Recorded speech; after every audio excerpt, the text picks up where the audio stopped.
Hello friends, આજે આપણે ધોરણ 7 વિષય ગુજરાતી એમાં એકમ 7 હરી ઘરે આવો ને તેનું સ્વાધ્યાયપોથીનું સોલ્યુશન જોઈશું. એમાં પ્રશ્ન એક છે કે કૌંસમાં આપેલા શબ્દોમાંથી યોગ્ય શબ્દ પસંદ કરીને લખો. તો આપણે પહેલાં જ પ્રશ્નનો જવાબ આ રીતે લખવાનો રહેશે, બરાબર.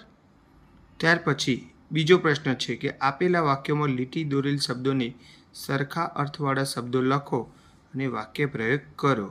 બરાબર, તો એમાં જવાબ આપણે આ રીતે લખવાના રહેશે, બરાબર.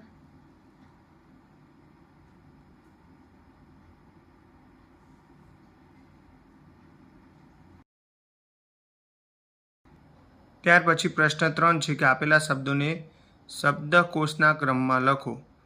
તો આ રીતે આપણે શબ્દકોશના ક્રમમાં લખીશું, બરાબર. ત્યાર પછી પ્રશ્ન 4 આપેલા શબ્દ સમૂહ માટે એક શબ્દ લખો. એનો જવાબ આપણે આ રીતે લખીશું.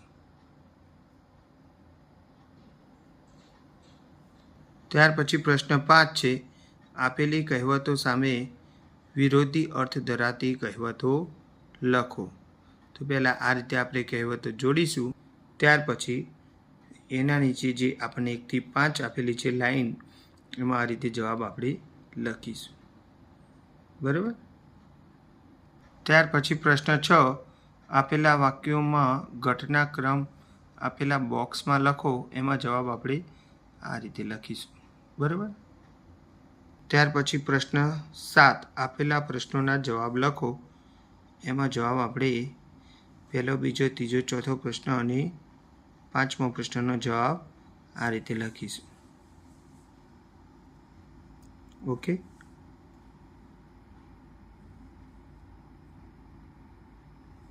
ત્યાર પછી પ્રશ્ન 6 કયા કયા વૃક્ષ દાંતન માટે ઉપયોગી છે. એનો જવાબ આપણે આ રીતે લખીશું. ત્યાર પછી પ્રશ્ન 8 તમારી શાળામાં નીચેની પ્રવૃત્તિઓ કરી હશે તેના વિશે ટૂંકમાં લખો. એમાં સાંસ્કૃતિક કાર્યક્રમ, તહેવારોની ઉજવણી, બાળમેળો અને રમતોત્સવ.